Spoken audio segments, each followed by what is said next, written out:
सुप्रभात। स्वागत आपका श्री सुभाष बोस शिक्षण संस्थान उच्च माध्यमिक विद्यालय लाडनू की ऑनलाइन क्लासेस में। कक्षा 12 वाणिज्य अर्थशास्त्र की कक्षाएं चल रही है। पीछे हमने कुछ वीडियोस में ये बात करूं कि कुछ कक्षाओं में हमने 4 चैप्टर कर लिए, जिनमें पहला चैप्टर था वो सामान्य तौर पे अर्थशास्त्र का सामान्य परिचय था। उसके बाद हमने बात की थी कि उपभोक्ता का संतुलन, फिर उसके बाद हमने बात की थी उपभोक्ता किस आधार पर वस्तु की मांग करता है, तो मांग के बारे में चर्चाएं की थी।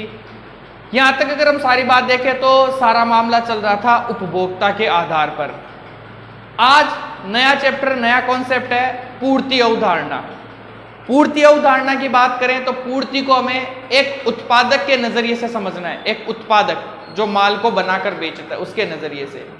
अगर आपने मांग की अवधारणा को अच्छे से समझा है तो पूर्ति की अवधारणा समझने में बड़ी आसानी होगी, क्योंकि लगभग वही चीजें आएगी, वही कॉन्सेप्ट रहेंगे, पर थोड़े से मांग से विपरीत। यानी मांग का और पूर्ति का संबंध है वो विपरीत संबंध होता है। कैसे होता है उसके बारे में भी हम बात करेंगे।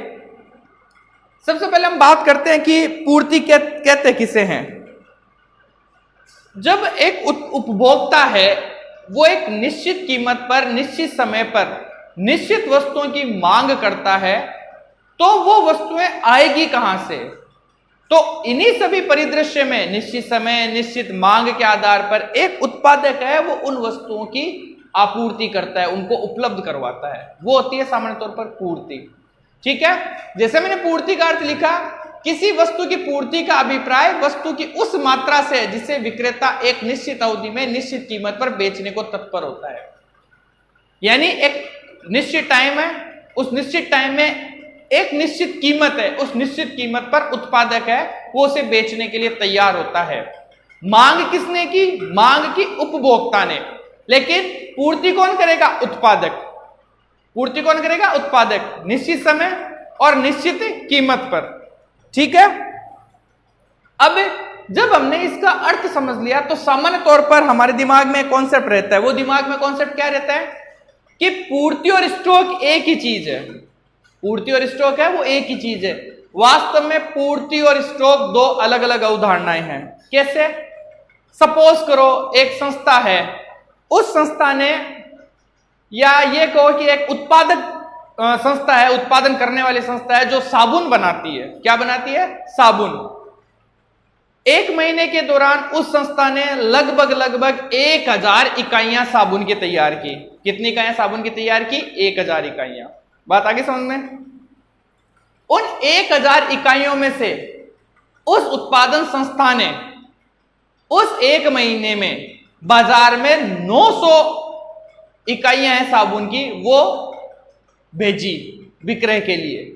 ठीक है, अब इस एग्जांपल में हम देखते हैं कि उस संस्था ने कुल उत्पादन कितना किया? 1000 इकाइयों का। तो ये 1000 इकाइयां उसके लिए क्या बन गई? स्टॉक। ये 1000 इकाइयां क्या बन गई उसके लिए? स्टॉक। उसके बाद दूसरी चीज हमने क्या देखी कि उस महीने में, उस निश्चित समय में उस संस्था ने बाजार में आपूर्ति की मात्र 900 इकाइयों की। कितनी इकाइयों की? 900।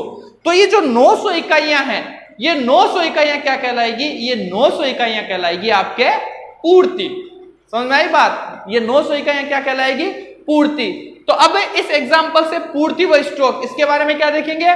पूर्ति स्टॉक का वह भाग है जिसे उत्पादक विक्रय करने के लिए निर्धारित अवधि में तत्पर रहता है। यानी पूर्ति क्या होगी? पूर्ति स्टॉक का वह भाग हो गई जिसमें एक उत्पादक उसे विक्रय करने के लिए तैयार होता है। ठीक है, अभी जो उदाहरण देखा उसमें स्टॉक था 1000 इकाइयों का, पूर्ति की उसने 900 इकाइयों की।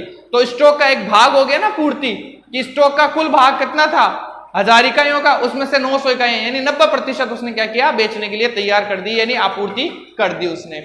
तो पूर्ति और स्टॉक दोनों है वो क्या है? दो अलग अलग अवधारणाएं, दो अलग अलग कॉन्सेप्ट है। अमूमन लोग क्या करते हैं? पूर्ति और स्टॉक को एक ही चीज समझते हैं, लेकिन दोनों में थोड़ा सा फर्क है। ठीक है, अब बात करते हैं पूर्ति को प्रभावित करने वाले तत्व। देखो, अगर आपने मांग को प्रभावित करने वाले तत्व पढ़े हैं तो लगभग वही तत्व हैं, लगभग वही तत्व हैं। थोड़ा सा उनका कॉन्सेप्ट है, उनकी अवधारणा वो परिवर्तित हो जाती है पूर्ति के मामले में। कैसे? अभी हम बात करते हैं। सबसे पहले वस्तु की बाजार कीमत। देखो, मांग में भी हमने पहला बिंदु ये पढ़ा था कि वस्तु की बाजार कीमत, जब वस्तु की बाजार कीमत कम होती है मांग बढ़ती है। पूर्ति में इसका विपरीत संबंध होता है। जब वस्तु की बाजार में कीमतें बढ़ती है तब पूर्ति भी बढ़ती है। वस्तु की जब बाजार कीमतें बढ़ती है तो वस्तु की जो पूर्ति है वो भी बढ़ती है, उत्पादन है वो बढ़ जाता है।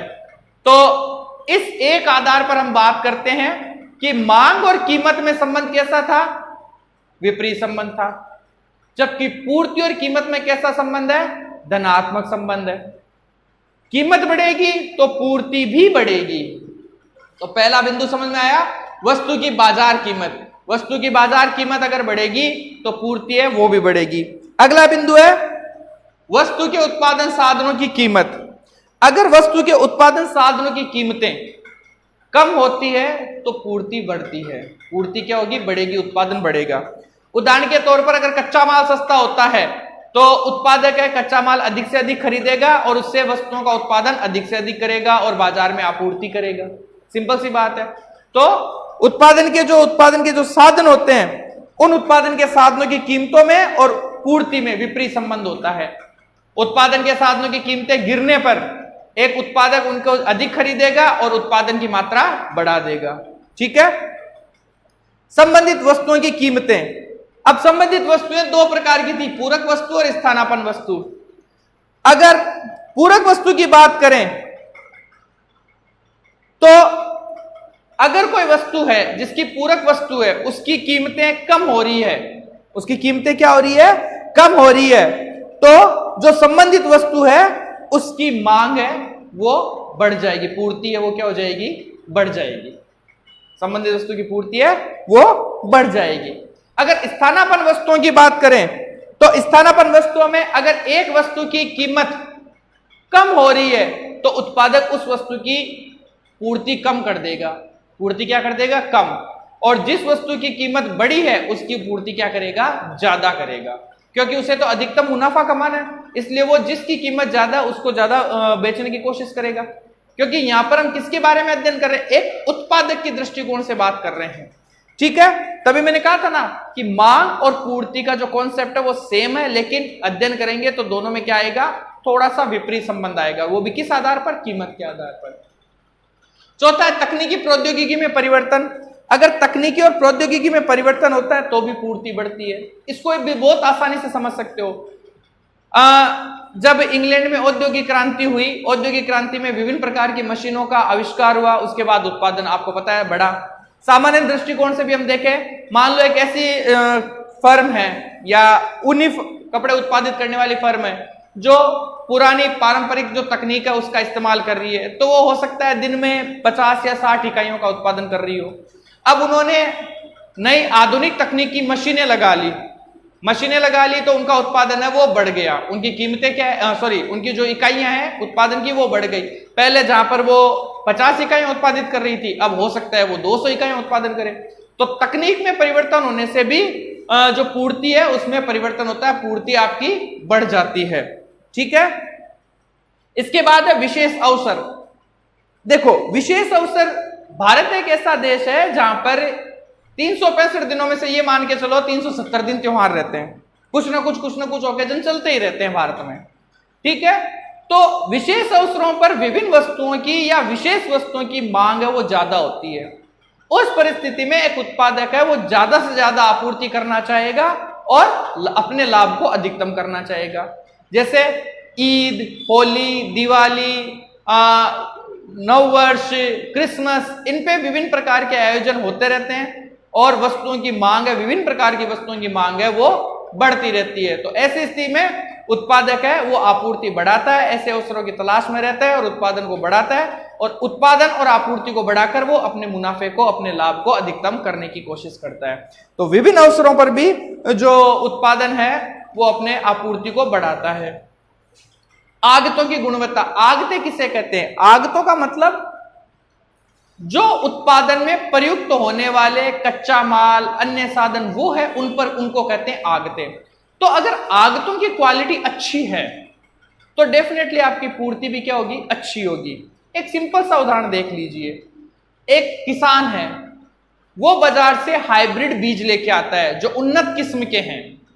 लागत तो उनकी थोड़ी सी ज्यादा है, लेकिन वो उन्नत किस्म के बीज लेके आता है, हाइब्रिड बीज लेके आता है।